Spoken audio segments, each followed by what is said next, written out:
Hi, Bogumil. Welcome to Part Maven, Part Maverick. It was exciting to prepare for this because you've written 4 books and you just shared recently that it's been 3 years that you ran your podcast. You've had 200 guests and you write regular blogs. And so, I've had a range of guests here. With brilliant authors of all kinds, but preparing for this was really about books, podcasts, and blogs over multiple years. So but I got the chance to spend time with all of your work, and I'm excited to sort of speak with you about this. I'm very excited. I had you on my show on Talking Billions, and we had a wonderful, deep conversation that inspired some of my essays that I gave you credit for, because sometimes it's a turn of phrase that inspires an idea, and you shared some things with me that will stay in my mind for a while.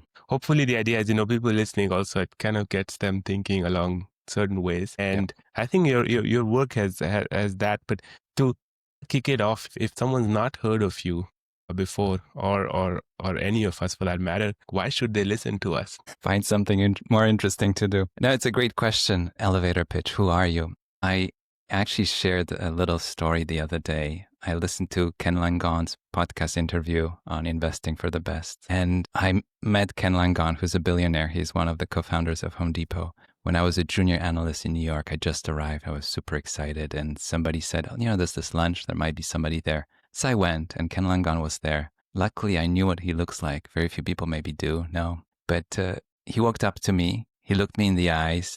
And he grabbed my hand, shook my hand, and without interrupting the eye contact, he said, "Who are you?" And he said it in a way where I thought he's genuinely curious who I am.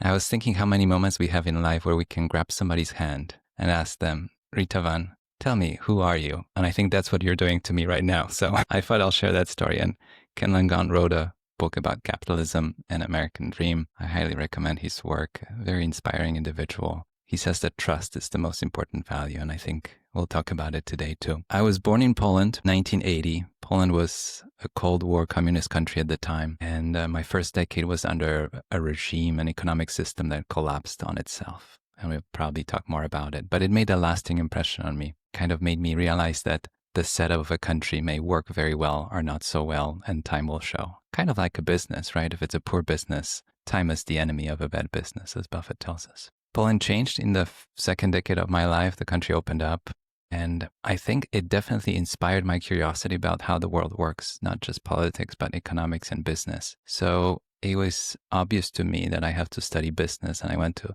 a school in Poland where I took a lot of courses in business economics. I was trying to understand how does this work? How does it come together? Not even stock investing just yet. And then I was an exchange student in Brussels, and I went to a grad school in Paris. I know that you have a French experience. I'm sure we'll talk about it too. But in Brussels, I came across a book, One Up on Wall Street by Peter Lynch. An innocent book, you would think, but it struck a chord. It was that time, and I'll share it because there's something romantic about going to a bookstore, at least there is to me. And I mentioned it in my TED Talk that I gave a few years back. It was, it was a rainy day, and I walked into the bookstore, sitting on the floor, and I was going through Peter Lynch's book. Peter Lynch is a legendary investor. He recently gave an interview after a long pause break, which I highly recommend. People can look it up.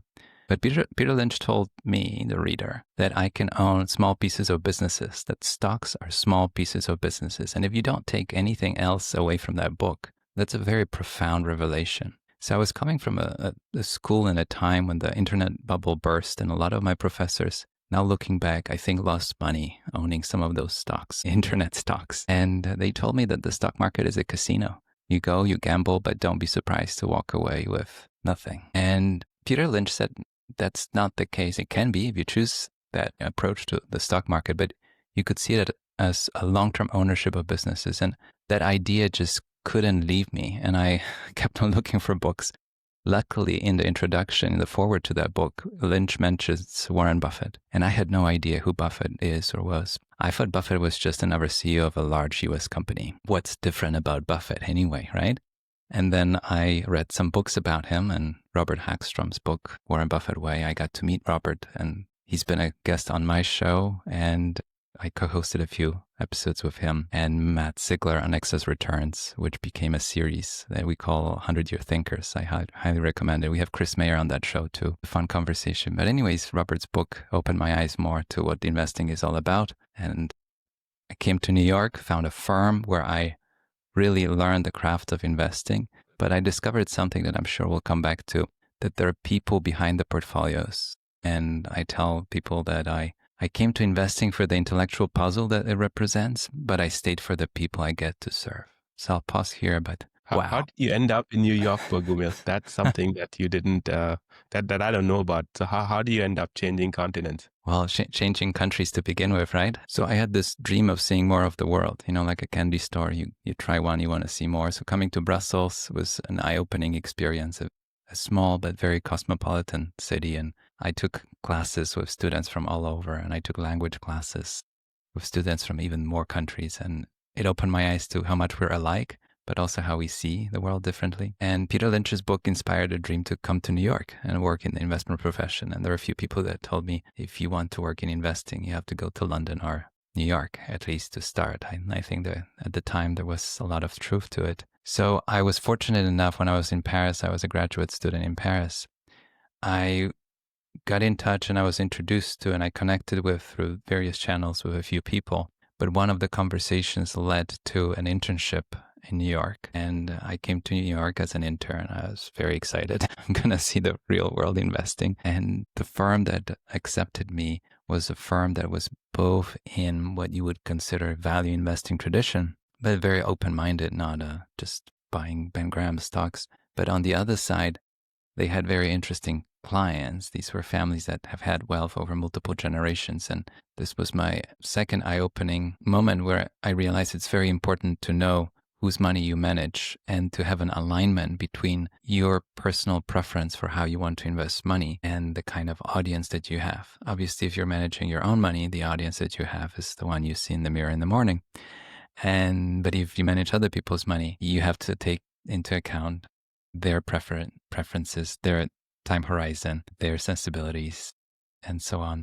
But I found it very fulfilling to know and to see that the work that I do has an impact on real people, that it's not abstract, that the numbers are what I see on the statements, but they make a difference in people's lives. And it stayed with me, and I see this as a number one reason why I decided to do it for the next 20 years. Yeah, nice. And you don't just do that. You've written 4 books. Was it 3 years now of the Talking Billions podcast, 200 guests? You write blog posts. It's a lot of work. I mean, you probably it comes much easier to you just in terms of the volume of stuff you've done. Like I struggle, and I know I'm very slow when I try to do these things. It gives a lot of satisfaction, but I'm very slow.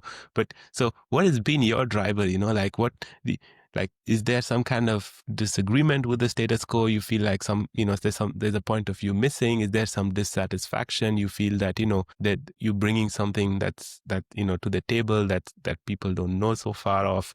Is it a personal sort of way to fulfill yourself? Like what makes you do what you do? I think it's multifaceted, but I remember that, since I was a kid, if I found something that was interesting, whether it was a rock in the woods or a new idea or something that a teacher told us at school, I was just dying to share it with somebody. So obviously the immediate audience for many years were my grandparents and parents, but or the other kids that were curious to see what I found. But I think it's curiosity, it's the sense of exploration and the idea that if I found it and I find it intriguing, I think other people might find it intriguing too. So that's the kind of drive. But I think the overarching moment happened probably over a decade ago now, when I was encouraged by quite a few people at the firm where I was at the time to maybe put some of my ideas into some formalized writings. Analysts and then a portfolio manager, you do a lot of writing because you write up investment cases, you write letters to clients. So there's a lot of writing. And I wrote when I was a student, I wrote articles for a magazine, for a student magazine. So I always liked writing. But the way the industry is set up, you do a lot of writing for the inside, for the audience within the firm. And the only outside voice would be some of the articles that the clients would read, but maybe somebody outside would read. And I thought it was an interesting invitation of other opinions. So like living in New York, going to lunches and events, I like spaces where I would be only one from our firm and then there were people from 20 other firms. And I like those moments when people would challenge what I said. I would even sometimes say, this is just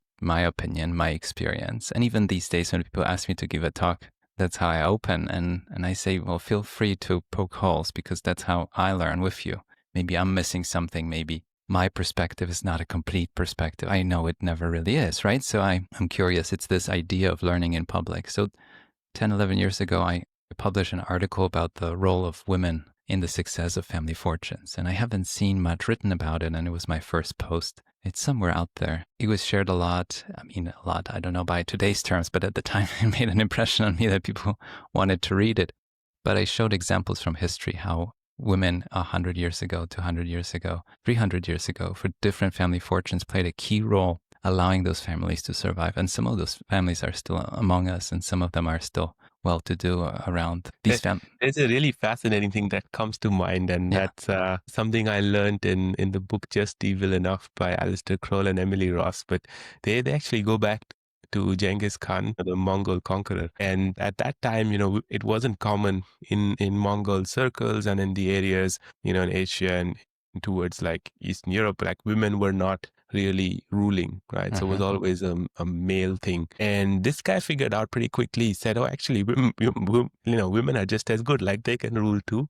Yeah. And he, of course, had a lot of kids, and like I think Genghis Khan is known to have had like tons of kids. So like what he would do is if another kingdom didn't want to fight him, he would marry his daughter into the kingdom. And then on the next battle, right, against someone who didn't want to join his confederacy or whatever, Right. he would take the son of he would take the person, so this newly married husband of his daughter, he would take them into battle and make sure they got killed.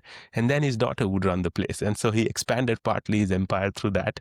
And it made me really think about what you said, because it's just this one insight. I mean, you can be brilliant on the battlefield, but you can scale it well beyond that just by, by figuring out women can do this stuff too. And he did that a long time ago. So, well, his practices, some of them they belonged at that time and era. Of course, we wouldn't practice some of those things today. But on a serious note, women have played an immense role in keeping families together. And my grandma, my paternal grandmother, has played a big role in our family, and she's still around with us, turning 90 this year. And I've seen stories and situations with clients I've worked with for the last 2 decades, how it's women that and daughters and sisters that step up to an incredible role at different points in time.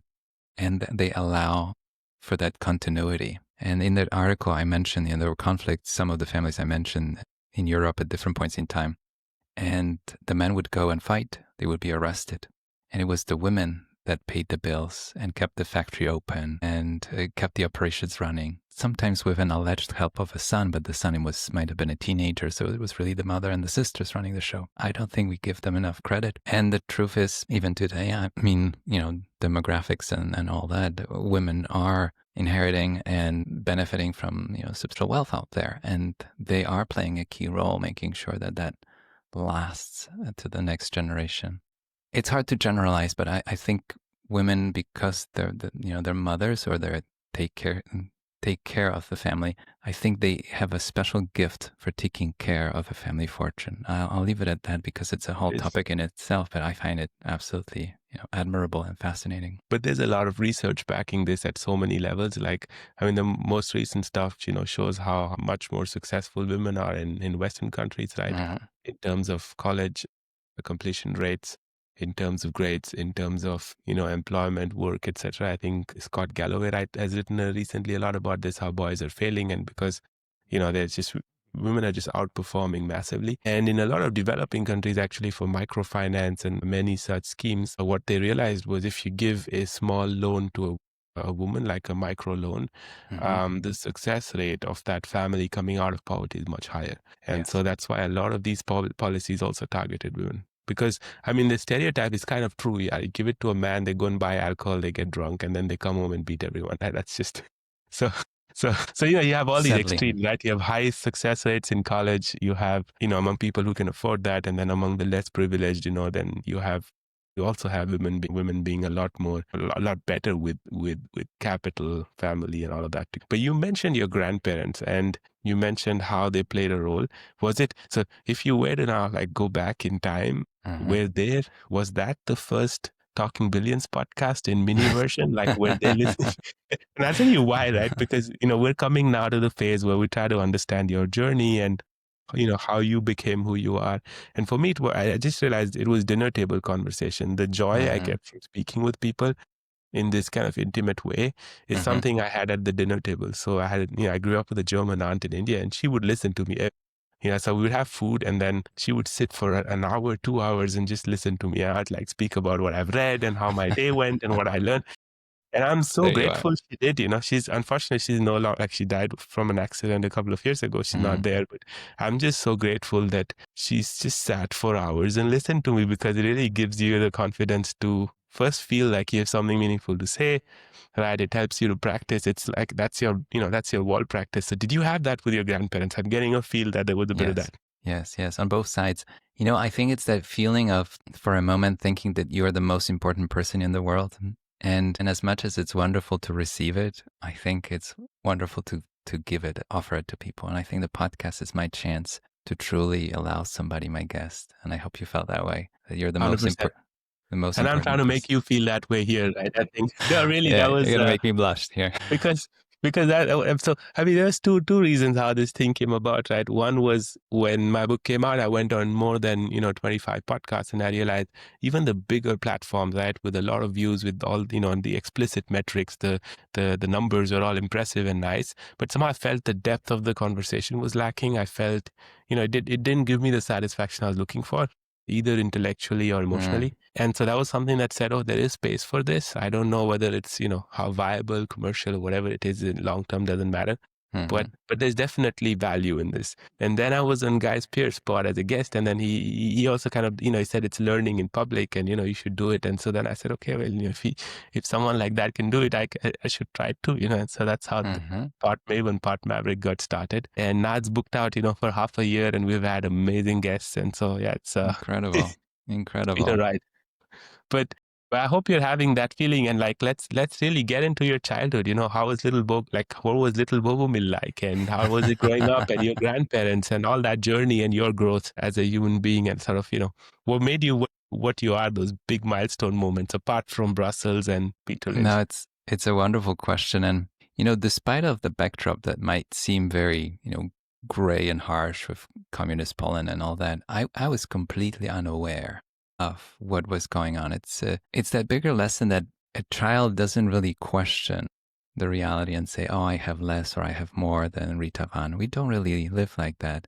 I had a dog. I was running around. I was going to the woods picking sticks before I started picking stocks, and I had a very enjoyable childhood. I think only later on I realized the certain realities of the economic system were very different than most of the kids that I met as adults later on. And we compared notes.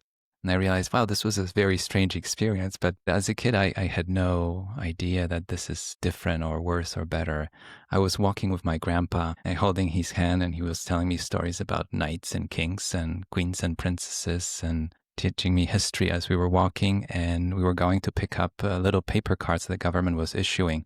So even if you had cash in your wallet, you couldn't buy things. You had to buy them with a coupon, sort of, and get a permission to buy things. It was a ration card, RIT ration card. And I had no Did idea. you actually call it ration card in Poland? Because in India, I think they still have this thing called a ration card, which you that's used to the get. closest translation, yes. And it would say how many grams, well, in the US people think in ounces, but how many grams of flour, liters of milk, and butter and chocolate, meat, and probably 5 or 6 All the essentials. basic essentials. And these were not luxuries; these were essentials. And obviously, there was a gray market outside of those government stores, so you could buy things directly from farmers. But these were not cute farmers markets that people think of in Paris or in Europe or in upstate New York. These were just very basic places where you could go buy things directly from the farmers. I mean, long story short, I wasn't aware of any hardship, but I wasn't living with any luxury. But as a kid, you don't evaluate your situation like that. Can I play? Can I spend time with other kids? Can I go for a walk with my dog? That was my priority. And does my family love me? I think that's all that matters. Of course, right? Like the relationships. And so I definitely felt a lot of support and love and encouragement, and my grandparents were there. And I remember just hearing different stories, and I didn't realize that stories are such a powerful way to teach us things. Instead of telling you what to do, you give an example. And just watching them do things. I remember my grandma shopping for things and looking for what I would translate as today as value. She wouldn't be looking for the cheapest item at the farmer's market. She would look for something that's of quality, but the price makes sense, which is exactly what an investor does. And she had an intention for that purchase. It was supposed to be dinner tonight. So I was learning all those lessons, and her respect for money and her idea of saving, certain sense of frugality, maybe even more pronounced because of her upbringing, right? So you have the echoes across the generations. But I was watching it and building my own understanding of the world, and I mean, in a way, shaping a future value investor that will look at value of businesses in my case and hold them over a longer period of time. But one other thing that I want to bring up to kind of bridge it with the idea of managing family fortunes, I heard those stories that were an echo of a time that was long gone. And I've heard it from other families and clients and people that experience it in other parts of the world, how there was a period when some branches of my family were definitely more comfortable before World War II. And Poland went through World War I, II, half a century of communism. So any above average wealth, however you want to define it, would have been damaged, destroyed, confiscated, lost one way or the other. So by the time I showed up, there wasn't much to show for other than stories, little stories of, a silver cigarette holder that was in the family. Then I would ask questions about it. A story of some French books in the house of my great-grandparents. I would ask about that, how come? And, different little glimpses of a world that was gone. And I was wondering if I ever am in a position to create wealth in this lifetime. To me, it's not only the fact that I created it, but what would it take to keep it throughout my lifetime, but maybe beyond it. And that's what I was learning, embracing, and reconnecting with while working in New York and meeting those families. Every family has a story, and some of the families I met, and I'm sure you're familiar with the tales from the big names that were written up in books. But the stories rhyme that there might have been a bigger glory in some of those families back in the day when they might have been among the richest in the country. And by now, many generations down the road, they're still above average, but they're not of the same scale. So they would tell me tales of, we used to, this bygone era, which doesn't compare in the scale, but rhymed with what I heard from my grandparents that there was a certain level of affluence that might have been lost because of what happened to the region, which made me appreciate certain parts of the world. And in my case, the US that I'm the most familiar with these days as a perfect setting, a location. So in Money Life Family, I spent a lot of time in that book on location, and everybody chooses their own. But the US had an incredible 250-year period of protection of property rights in a certain setting where you could keep what you made, which is a profound revelation. Very hard to appreciate it if you've never been exposed to lack of. Yeah, this is so fascinating because it's not my place to say it, but like if you can think of it like a long podcast with your grandma, I think you should record it. Like I never got to meet my grandparents, but that's something I would have done with them. It's like just collect these stories and just have them. That would be these are priceless. And like it's sometimes physical objects that are passed on that remind you or like that trigger some of these stories. I saw my grandma's gold watch from her from when she got married. Yeah. And then I know it was 17 jewels. They always said it was a German watch. I looked up, it was a Swiss watch. So it was one of the early suppliers of Rolex. Wow. And I don't know who gave it to her, how come, right? It was definitely something special. But yeah, there are all these things that just get lost, and and you also have these stories of bygone eras, right? Where there's a whole range of geopolitical events, a range of stuff that happens, life choices. Also, I think when things are going well, people don't necessarily always think about how to grow wealth even more, and then they kind of enjoy the wealth, and then over time, of course, unless you reinvest and sort of plan big, that declines and changes over time. So, but really fascinating. You should definitely speak and record with your grandma. I'll ask her if she would be up for it. That would be a bonus episode on Talking Billions. Yeah, or just save it for later. I think this is legacy. And I had Lucy Kolbeck on the show. She's written a book called Afterbirth. So she went around the world and spoke with veterans of World War II. They were very often very young. And she's not done like, all continents, but she's done Europe, the US, and Asia. So mainly China and Japan are the areas that were involved there. And the stories that come out are it's just epic. There's no, and they're dying out. That generation is dying out. We will lose those, and I'm so glad she did it. And I think, especially since your grandma was such a big part of who you are, I think that would be something really valuable. I At like least that. I'd love to hear it, even with subtitles, uh, at some point. You But put an idea in my head. There you go. okay, no, I'm so glad. But there's something that I came across also is your process. Like, I'm really curious to understand Yeah. your process of learning, because you're doing the podcast, you're doing the book, you're clearly thinking, reflecting about stuff since you were a kid. How, like, if you were to take a step back and sort of look at how you learn and how you go about it, like, what are your thoughts and sort of what's your approach? How has it evolved? I think the biggest secret, if there is one, is staying longer with an idea.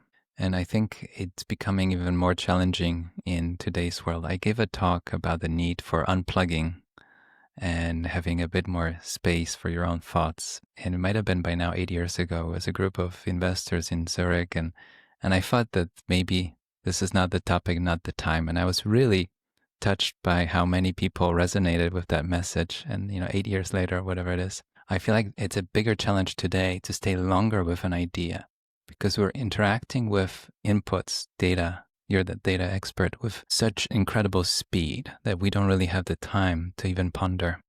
A headline happens, a news happens today, and I feel like by the time I have a chance to digest, there's a second thing happening and then the third thing happening. I don't think we're capable of processing information at that speed. I think you and I talked about the amount of data that we have, and I think the story is, and I don't know how much of that is true, but it sounds true, that 150 years ago, a human being would experience in a lifetime the amount of information that we have, I don't know, in a day or a week or whatever it is that we could be capable with absorbing. But we're inundated with information and noise. So having that space, which I'm trying to cultivate, is where I find an idea that I find intriguing. I'll go on a walk with that idea. I'll think about it. And the idea that you told me was about automation, how it's an ancient idea of humans setting up traps as hunter-gatherers to save calories. I mean, there's so much in that one simple but very profound revelation, right? I immediately feel less bad about automation, because there's this huge pride in working hard. And here you have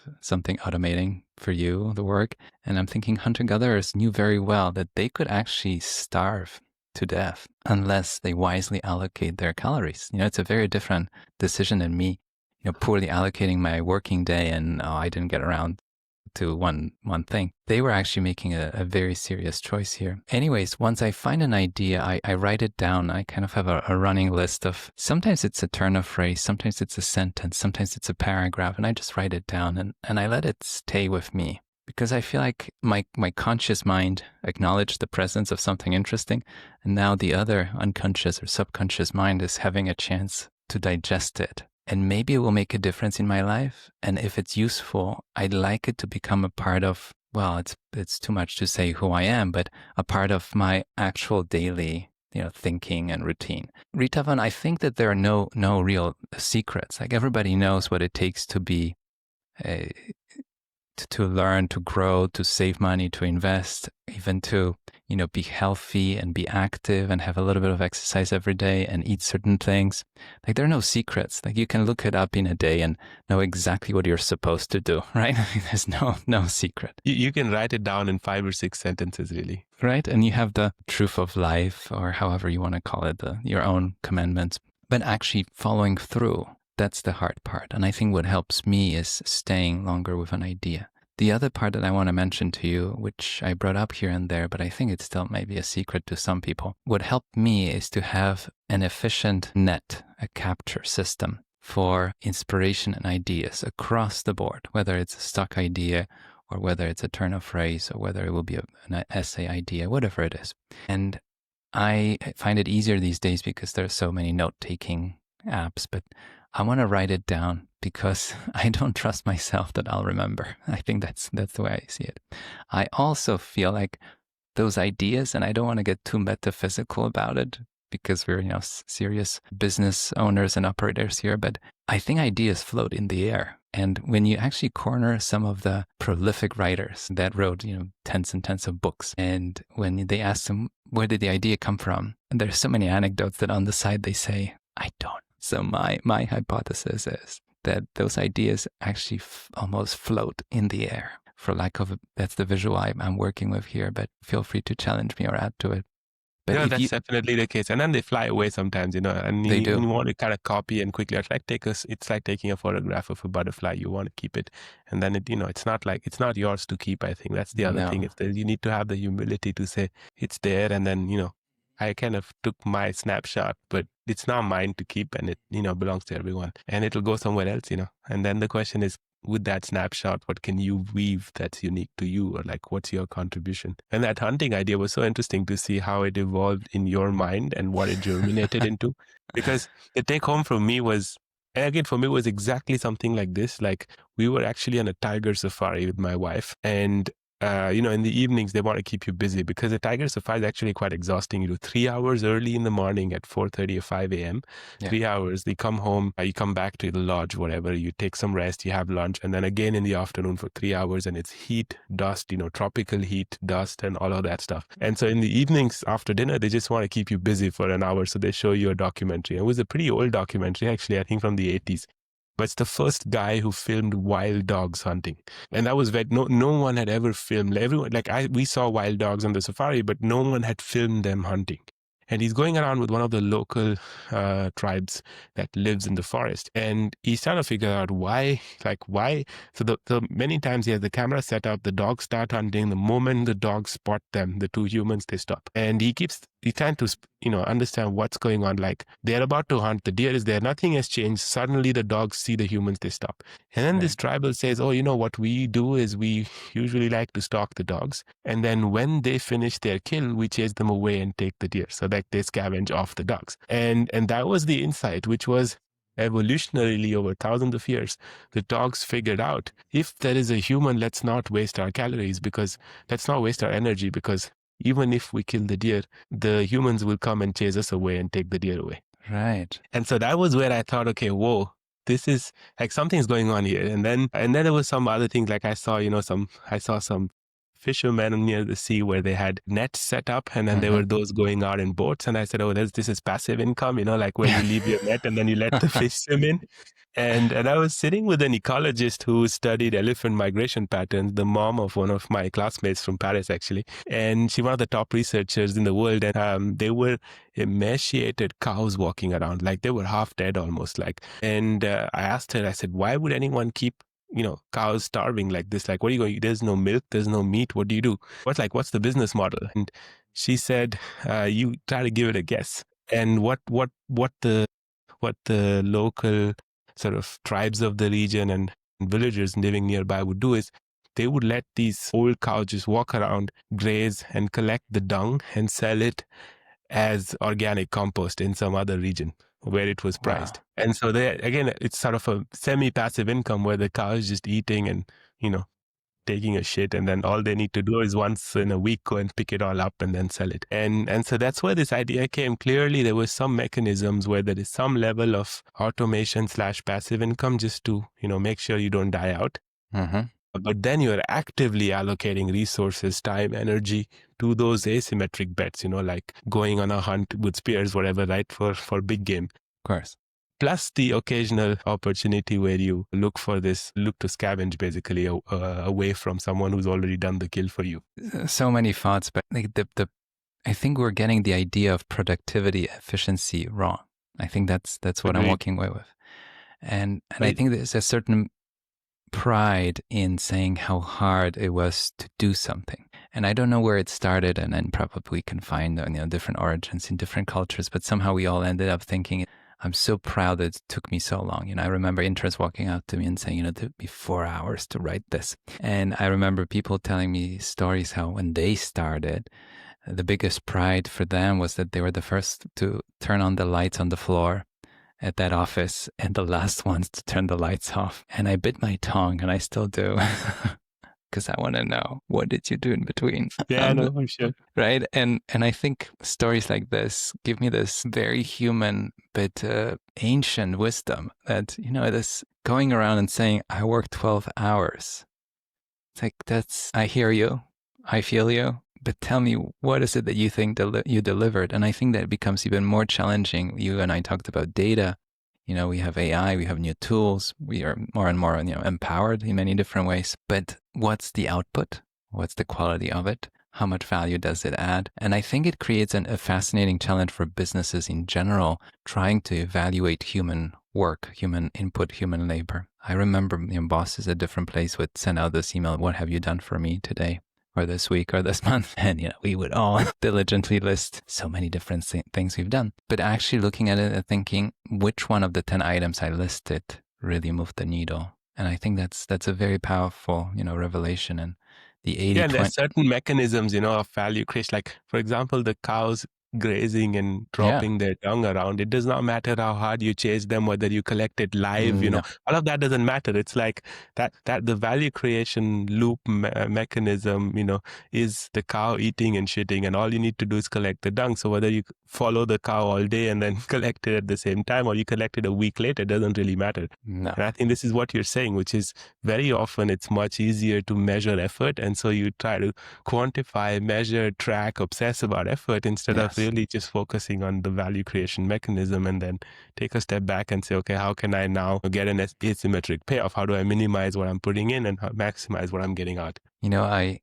I spoke with Jim O'Shaughnessy, who is a famous investor, and who wrote a book years ago, What Works on Wall Street, that was on the shelf in my apartment for many years. I got to talk to him. He was on my show.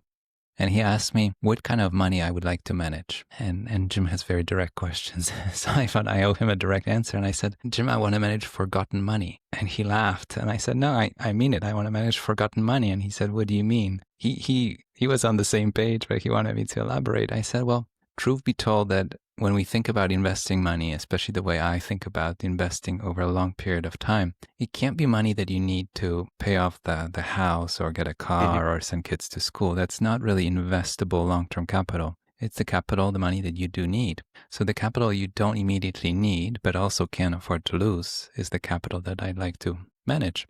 And there's a portion of my own money that qualifies in that category. And then there's other money that there are demands for it, and there are different things that this money has to be spent on, and that money doesn't belong in an invested portfolio. But then within that forgotten money, I mean, if we're going to dream up here, I'd like to have what I would call forgotten stocks, like stocks that I could forget about for a long period of time and know that more or less they'll be fine. And it's an incredible filter and a huge ask, I know that. But when you really think about it, and if there's a lesson, especially from the early years of my investing, is that, again, there's a lot of pride in finding companies that are very hard to explain and investment cases that take a lot of pages to really argue. And then companies at the same time that require diligent, regular attention, because if a couple of things don't work out the way you thought, you're going to be in real trouble. And I notice how it's such an alluring space because you feel like, figure it out. I'm going to be the one that figures out the three ducks that have to line up. And very often they don't. And it not only costs you money, but it costs you time. It costs you brain power too. And at some point it might cost you a client as well if you're managing other people's money. So I learned that it would be great, and it's a bigger and bigger ask these days because business has changed too much. But if you can aspire to have, on one hand, forgotten money, and on the other hand, forgotten stocks, I think that's a very interesting place to be. For sure, definitely. It kind of also leads me to your idea of wealth, right? Which is kind of unique and contrarian in many ways, because you kind of argued, that the wealth is not a number, it's not some amount of money in your bank account. It's the way you live, right? I almost get to feel like wealth, happiness, family, all of that is one continuum for you, right? That you kind of make the case in your writing that you can't separate that. It's not like, okay, this is my family, this is my bank account, that's where my wealth is. It's all one thing. This is my happiness, this is my health, whatever, right? That it's all one continuum. It's one life, and you can't sort of cut it up. So what are your thoughts? Like, what is wealth for you, and how do you come up with that notion of wealth, and how should people think about it? The more time I spend thinking about it and asking people about it and trying to develop my own idea, the more elusive the goal becomes. And maybe that's all right. I think I'm getting comfortable with the idea. But I definitely know that it's not a number, it's not an amount, it's not something on your statement that says that you arrived. There are many stories, but I remember a story some somebody very wealthy is being painted, and I forget who it is, and it's secondary, but it's somebody very rich at that point in time, and the painter paints this hungry beggar with big eyes and looking at the world like just wanting more. And the rich man is so surprised. Why would you paint me that way? And the painter says, that's who I see. I see somebody who's so desperately hungry. And I think there's this truth that whatever hunger you think you have, money will not fulfill it. And money gives us a lot of comforts and conveniences, that's for sure. You know, you missed a flight, doesn't matter, you buy another ticket. You have a flat tire, doesn't matter, you have it fixed or you rent a car. So money solves a lot of day-to-day problems that could, you know, derail the trip, the household for a day, for a week, whatever it is. And obviously there are medical expenses and other things that happen that are unpredictable, unexpected. But beyond that, you and I and everybody else has to find a place where you feel like this is more or less a good place to be. And then you start to realize there's so many other things that are non-monetary that matter. And, you know, working in a job that you hate just to get a paycheck that you think you want, to buy the things, however the saying goes, that you don't need to impress the people you don't like, and on and on and on. That's not a place I want to find myself in. But it's such an elusive place because we're all constantly in motion, right? Like €100 or $100 when I was 18 or 20, or when I was a graduate student in Paris, it meant something different to me than it does now, right? So it's a moving target, and it will remain so. I wish everybody has some sort of, you know, lifestyle inflation. That's absolutely fine.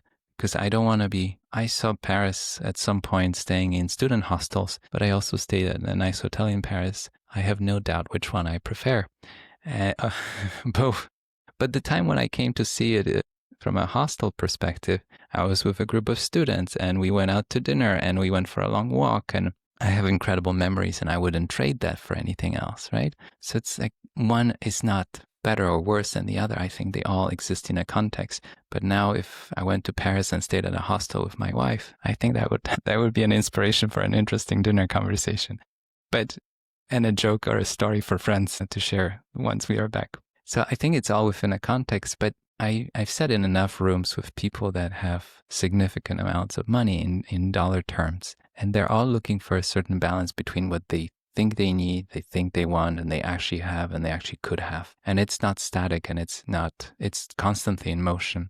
You know, there might be this idea that once you have a lot of money, you just live off of income and you're fine. It doesn't really work that way because of inflation, because of the change and everything else. The money has to be deployed in a productive way and grow, no matter if you have a lot, if you have less. The benefit that...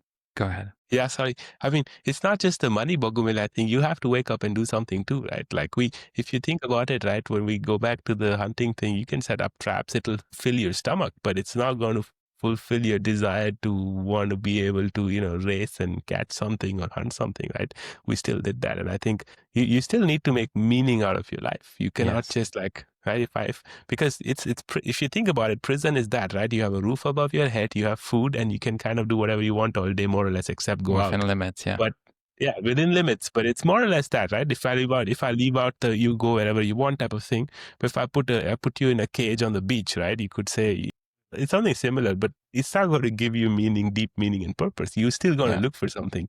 Yeah. And I think that's so underappreciated. So many people say, I just want that one thing. I want that money. And then I'm going to, you know, if you have something in you, it's going to drive you to do something anyway. I think at the end of the day, we want to be of service. You know, we think that we're doing everything for ourselves. I think that's not the entire story. We want to be of service. And I grew up with two doctors in the house who definitely wanted to be of service. And I believe I'm of service to people in a way that I'm capable of. Was that your parents or? My parents were doctors, yes. Both. So, yes, both. That's one more thing we have in common. That's great. I'm the first non-doctor in my family in 300 years. Wow, there you go. Well, you beat me to it. We had a lot of doctors in the family. But yeah, I'm the first non-doctor. I was like, okay, there. And it was, like you said, it's service, really. It's not people think it's the money, it's that. It's just this satisfaction of seeing someone feel better or feel grateful that you saved their life or you saved someone's life in their family.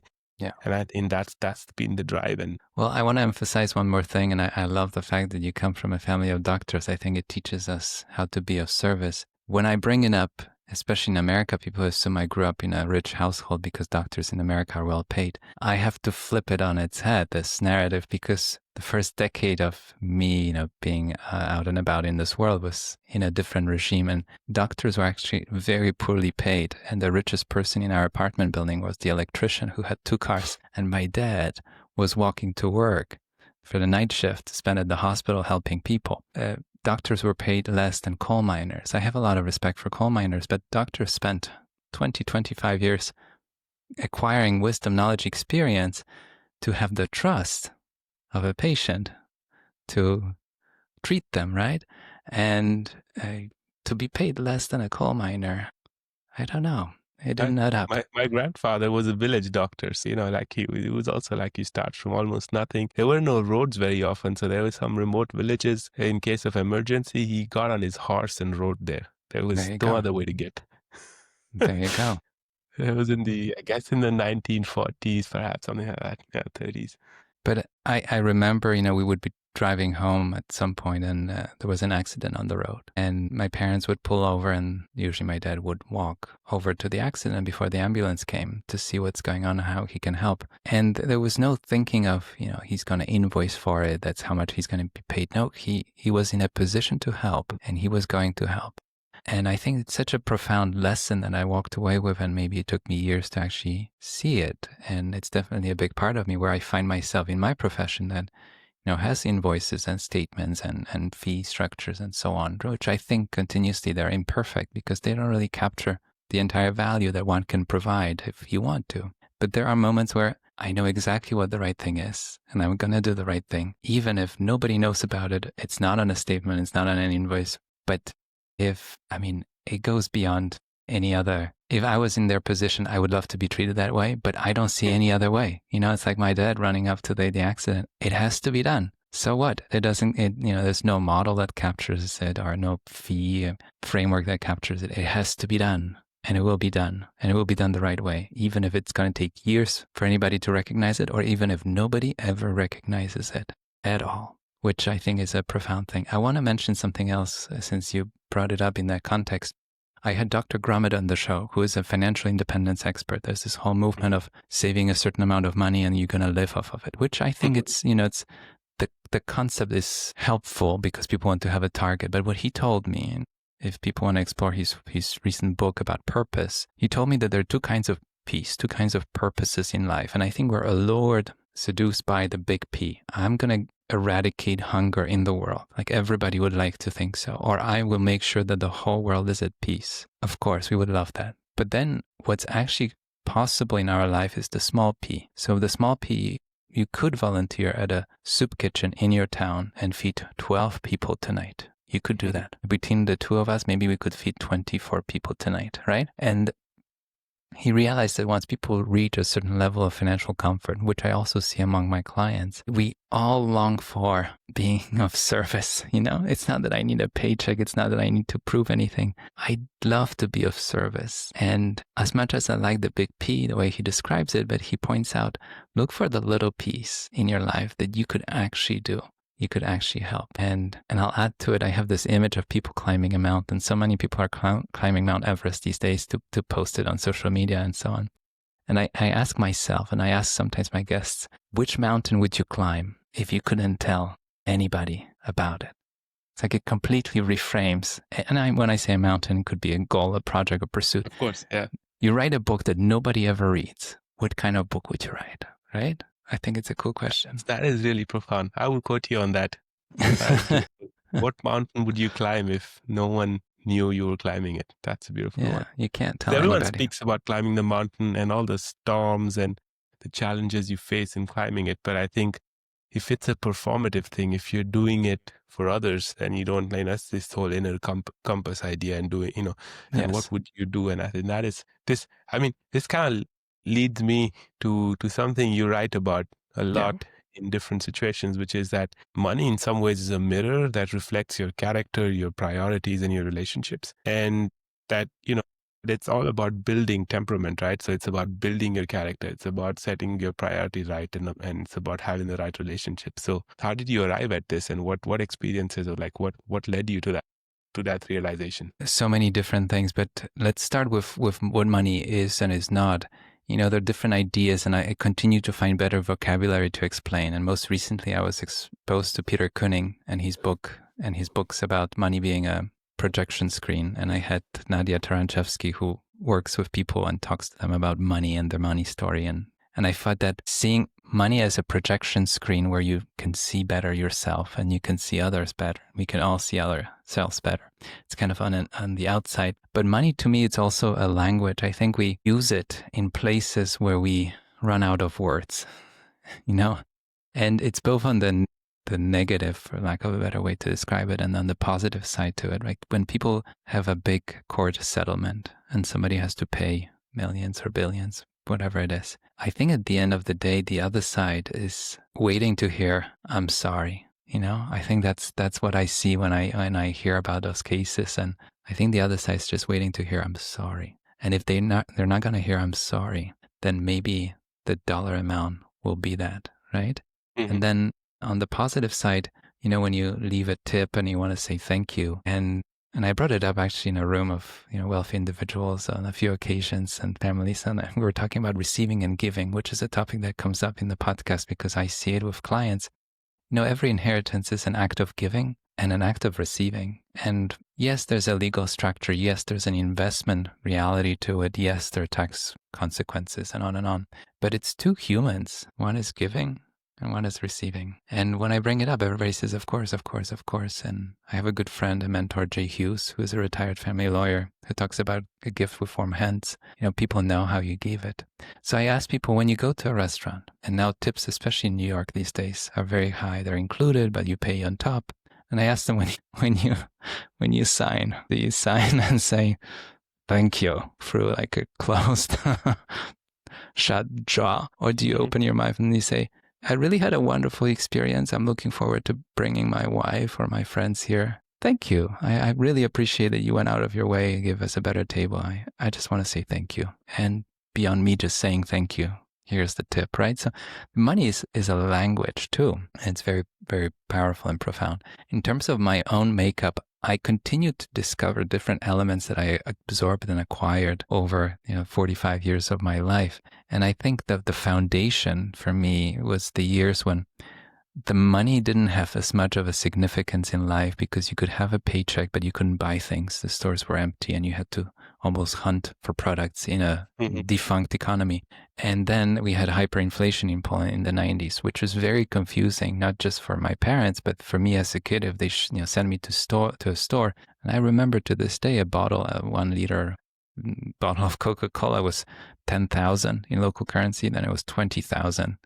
And there was 30 and then 40, 45. And then we took away 4 zeros. So it became, instead of 45,000, it became 4.5. So what is money? I was very curious. And I think it was such a profound revelation that it's a made up concept. It's a medium of exchange. It's that projection screen. It's a language, but it's a made up concept. It can be whatever you want it to be. Money by itself, it's not good or bad. Money itself doesn't care. Buffett says that stocks don't care that you own them. Money doesn't really care.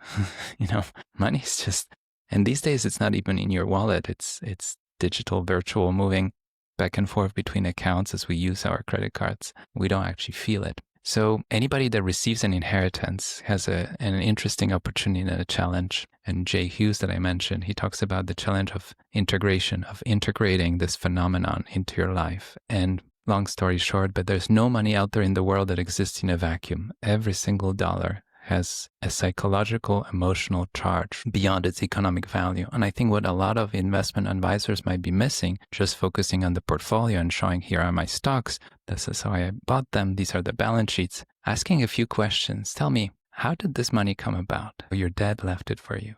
What was he like?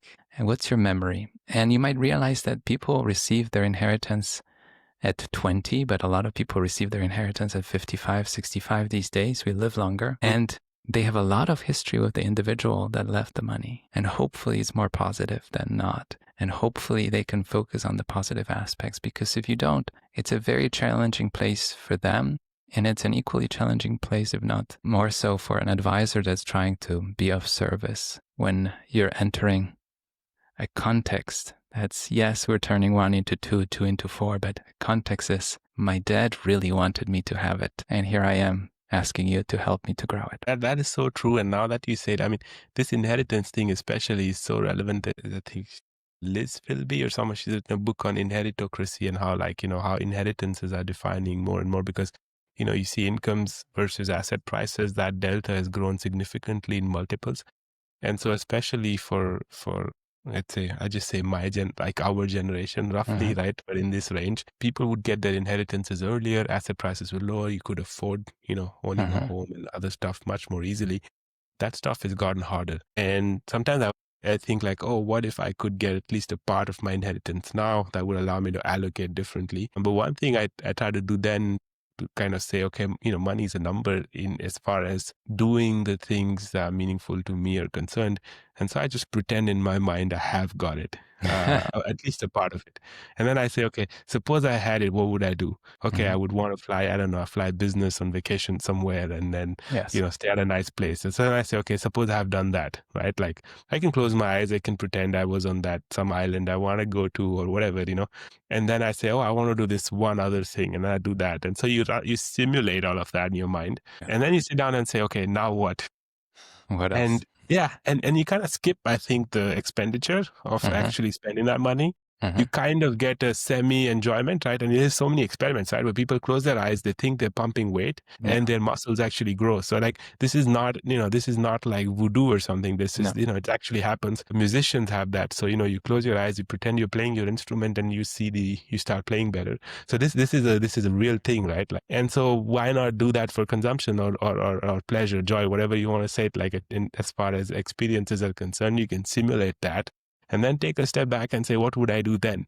Because at the end, you're going to have to face that question this way or that. And I think that's the realization I've come to, which is we just use, oh, if I had more money as an excuse for not asking yourself that question, that very deep question, which is, what do I want to do with my life now? And even if you don't have your inheritance, if you pretend you had it and you spend it, that you spend that virtual money on the stuff you wanted, in your mind, you experience it sort of, as a simulation, what do you do then? It's such a profound truth. I'm thinking of the clients I work with, and certain amounts of money, a certain portion of their money might have not been touched for years. It was inherited.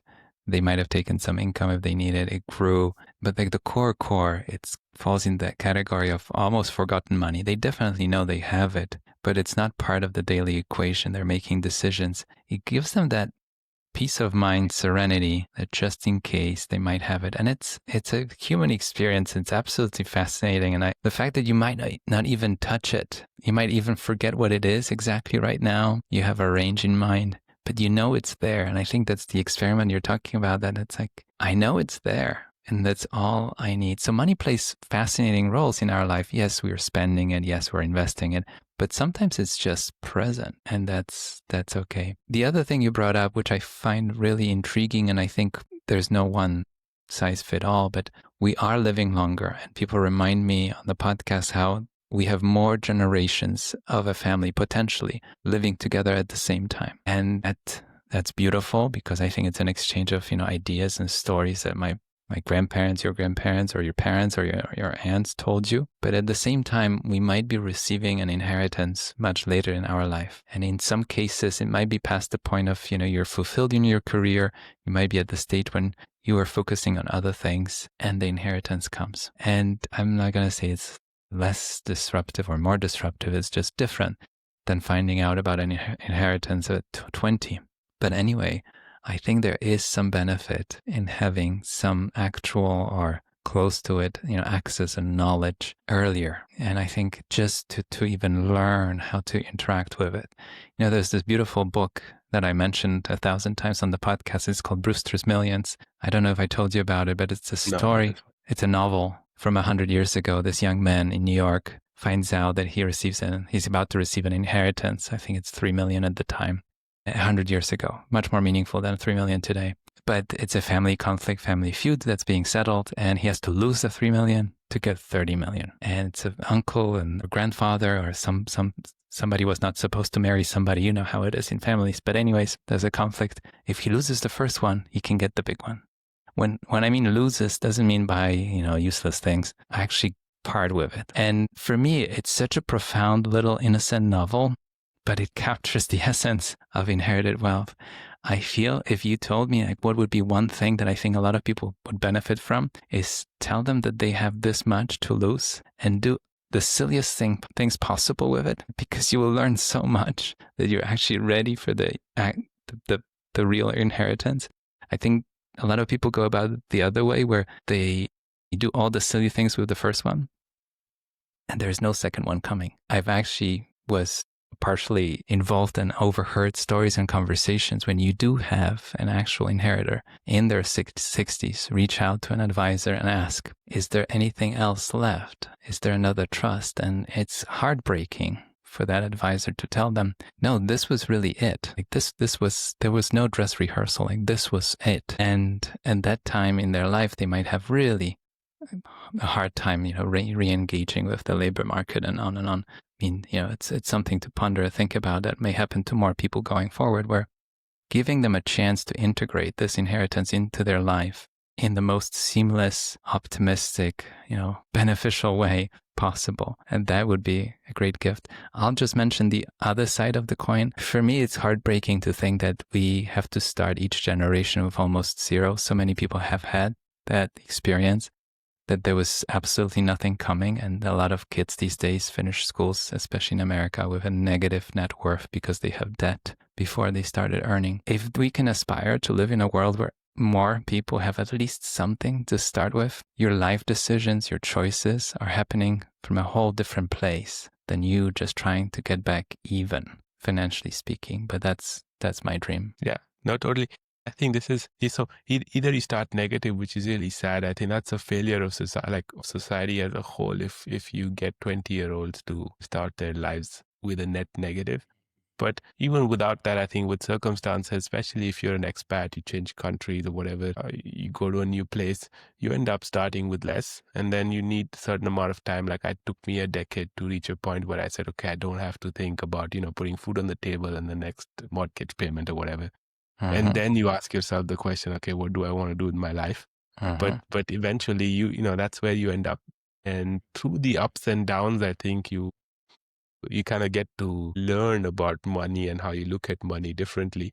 And you write, use crises as a way to sharpen your tools and don't let crises derail you, right? So how should people deal with crises, right? And what are your deep thoughts around how to deal with crises?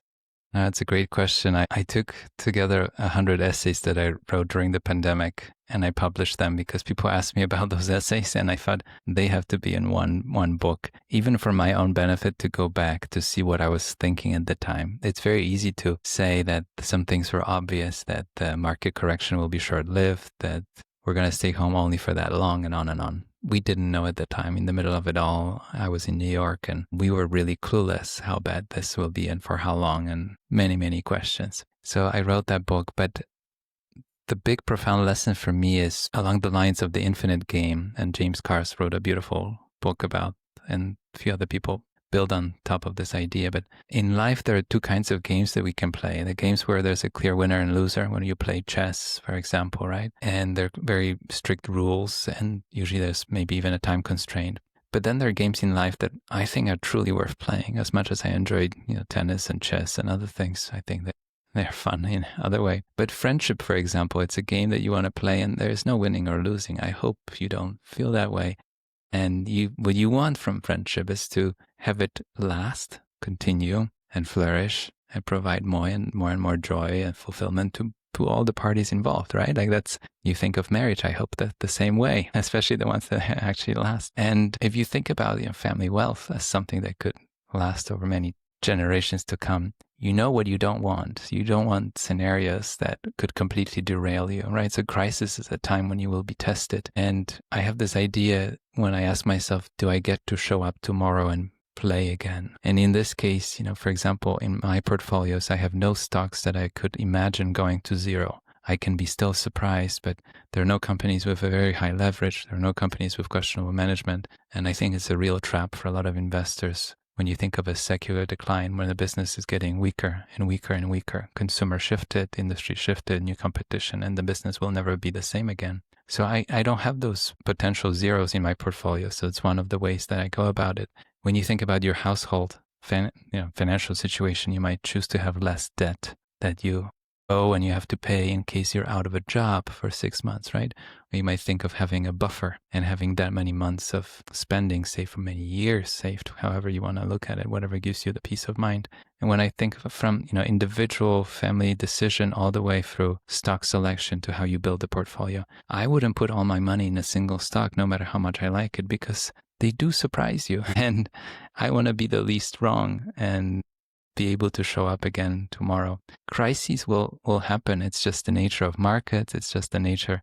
But crises for some is an opportunity for the other. I visited an island in the Caribbean right after a hurricane on an occasion or two. And the first time I saw it, it's heartbreaking to see a place after a hurricane because the trees are gone. The leaves are ripped off in a climate where leaves don't fall in like seasons in the north of Europe or in America.